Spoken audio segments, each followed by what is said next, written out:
The current day is full of sentiments that I don't quite understand. Come with me as we endure the rabbit hole of identity politics together, and I think out loud for a little bit.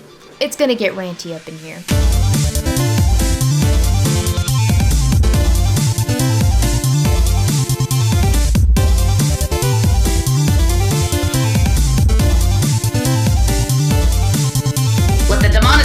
Process begin. So on the one hand, being a member of a minority group of people comes with all of this current day baggage, and we, the non-minority group, are subsequently told then that we need to embrace other cultures and celebrate them, that we need to listen to these people, to hear them and their stories, their lived experiences, because it's only right. However, in the same breath, people are rebuked on social media for things like blackfishing.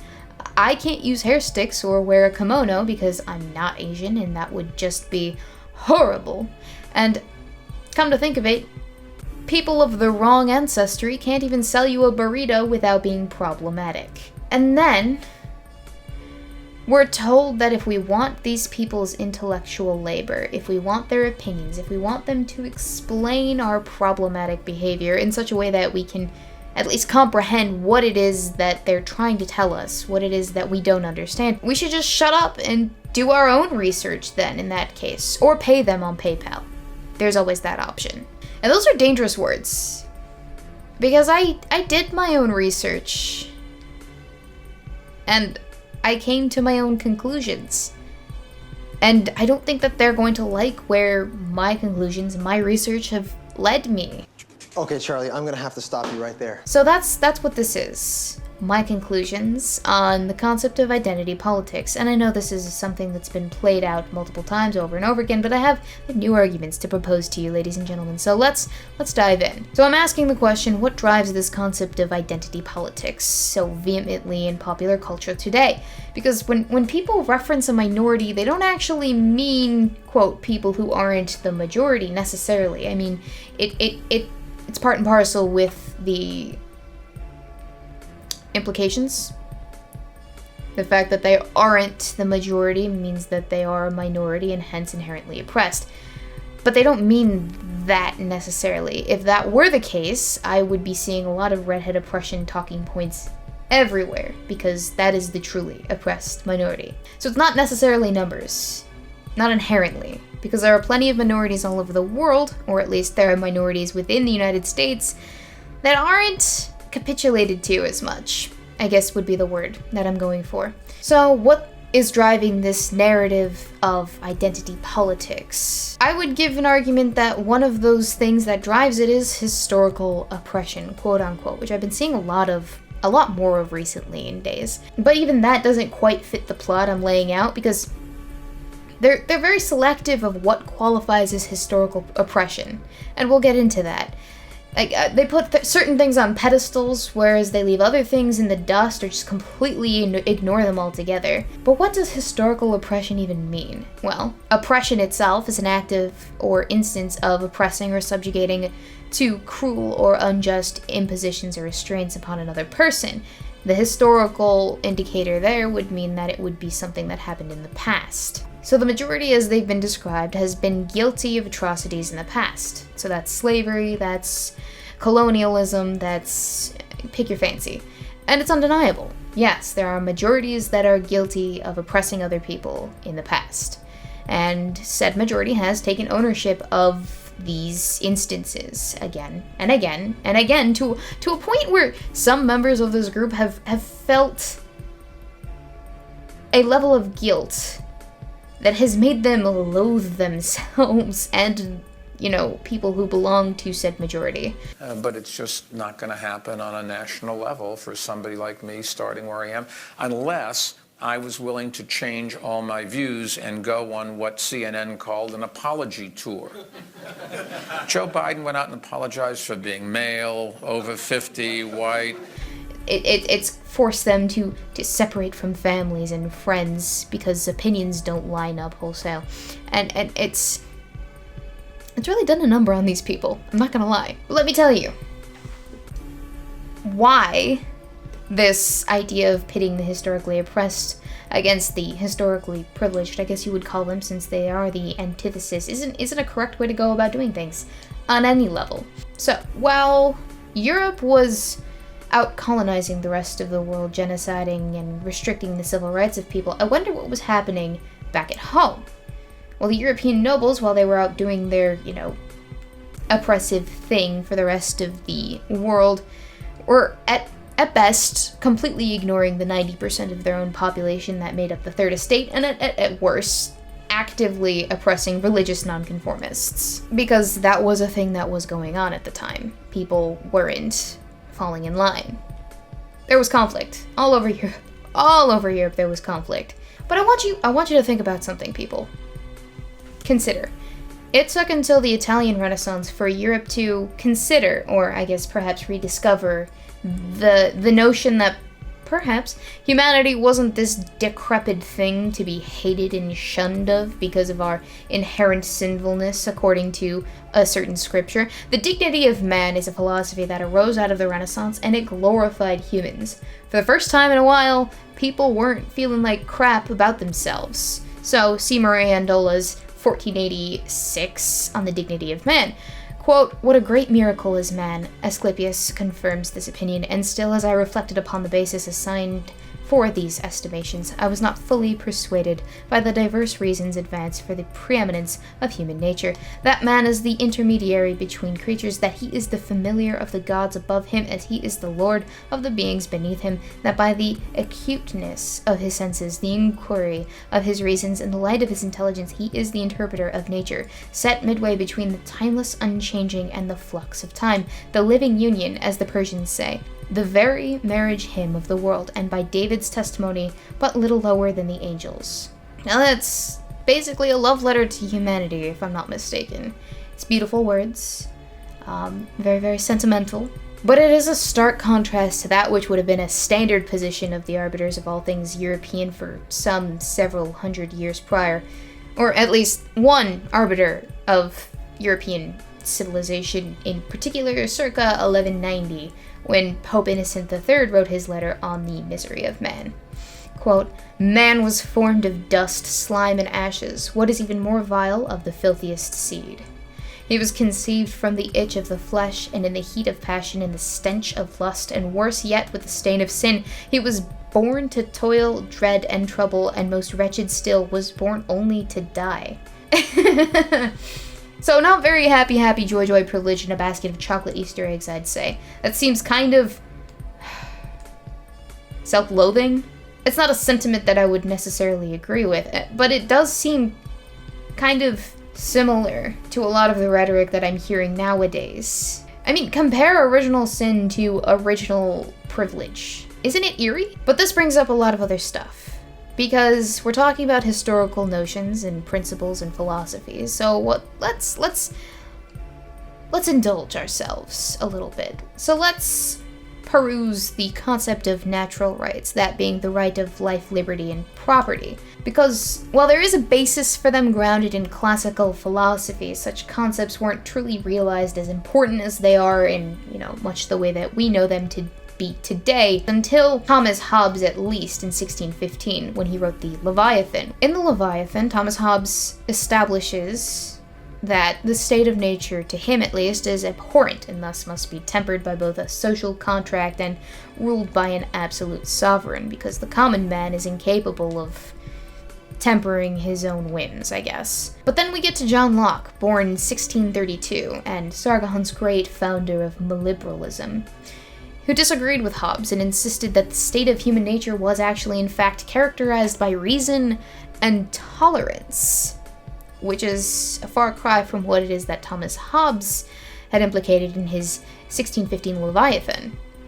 But we move on further to Thomas Paine in 1791, The Rights of Man, expanded further on this subject of natural rights to say, quote, "We have now to review the governments which rise out of society, and such the fact must be that the individuals themselves, each in his own personal and sovereign right, entered into a compact with each other to produce a government, and this is the only mode in which governments have a right to arise, the only principle on which they have a right to exist." And what this means is governments exist by the people, for the people, on the whims of the people, solely based on those whims of the people. It's a revolutionary concept, to say the least, especially when prior to that, it had taken until 1688 to depose James II from the throne of England for being bad at the one job he had and establishing a glorious revolution of not-so-absolutist monarchies. It's a step. It is a step in a long, long line of steps to get where we are now. For several hundreds of years, most of Europe had been living in a world where most, if not all, of their monarchs had been ruling under this presupposition that they had the divinely ordained, God-given right to do so, sanctioned and signed off on by the church itself and sealed with a little kiss. Stuck in this feedback loop of a mentality that they were of very little importance in the grand scheme of things, and that was it. They had not really much to look forward to in life. I certainly wouldn't want to live back then. What I'm getting at here is that there is a progression to cultures and their values and the way that they evolve from certain behaviors and philosophies into other behaviors and philosophies, especially in philosophy. Much in the same way, we didn't just discover fire and the next day build the nuclear reactor. We didn't discover liberty and all of a sudden form a Bill of Rights and then, have a civil war about it. It took time. Alright? These things just don't happen overnight. They take time.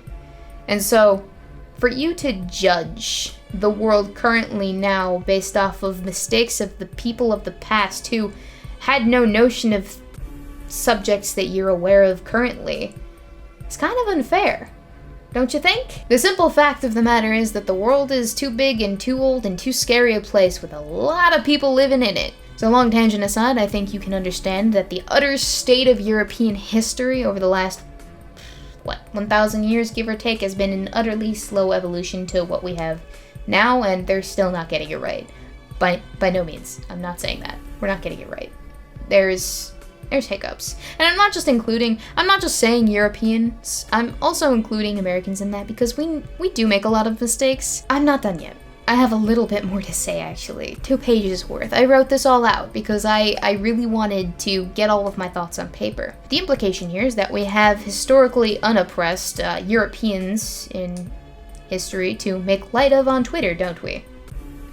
Bring up my graphics. Let's discuss some of those privileged instances in European history then, shall we? Because I think that they're important. And by instances of privilege, I mean instances of totally not privileged instances. So, Protestants, take Anabaptists, I guess you could say, for example. 1527, the Duke of Bavaria gave orders that they should be all burned at the stake because they don't worship God correctly. That seems oppressive to me, but no, we can't have that. No, that's 100% historically privileged. Am I right? And then let's just even look at Protestants in general. The Reformation itself was a bloodbath across Europe. To give you some perspective, the 30 Years' War decimated nearly 40% of all of Germany's overall population. 40%. Not quite half, but it's still a big number. That's a lot of people. But maybe that's not oppressive enough. Maybe that's still too privileged, because it's not 50%. Who's counting? And then there were the Jews, who were relegated to their own ghettos in most of European nations, nearly perpetually, because they were the Jews. That's what one did. And also, they didn't have a lot of civil rights. That was a thing too. But maybe that's still not oppressive enough to count as historical oppression. So let's carry on. If you happen to be from the wrong country, say, I don't know, maybe France during the 100 Years' War, or at any point in time, given, the fact that it's European history, you had a kind of higher chance of dying, being raped, having all of your property taken from you, just a whole bunch of nonsense was going down. It was not a fun time. But maybe that's not oppressive enough. Consider the first, second, and third estates. Not to be confused with the monarchy, which is a completely separate entity all of its own, but the first estate, I believe, was the church. The second being the nobility, the third being literally everyone else. Now, if you were part of the third estate, life wasn't too happy for you. You starved, you lived your life perpetually in squalor, with no to little prospects in very, very slight upwards mobility chances. But who's counting? That doesn't count as oppression, does it? And you know what? Poor you if you happen to be picked up by a, say, Barbary slave trader and sold into slavery in the sunny bits of northern Africa. But let's just gloss all over that non-oppression, why don't we? Because it doesn't matter. It doesn't provide context. None of anything that I'm saying does. I'm literally just screaming at you from the other side of a camera. But it's this knowledge of world history that I have that, you know, makes it why tweets like this that I'm showing you on the screen, why they drive me such absolute bonkers. Because it makes me wonder how much you actually had to white out of a world history textbook in order to draw such a narrow conclusion on the vastly overwhelming subject that is world history. Maybe I'm being too harsh. Maybe they just don't teach world history very well nowadays. Maybe they gloss over a lot of things for the sake of expedience. I don't know. Who's to say?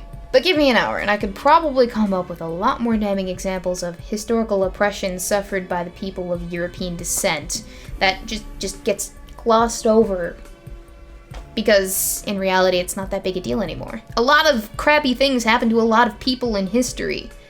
Don't get me wrong. But frankly, it doesn't matter anymore. Not really. I mean, it's fun to learn about. The simple fact of the matter is these people are dead. And we're here.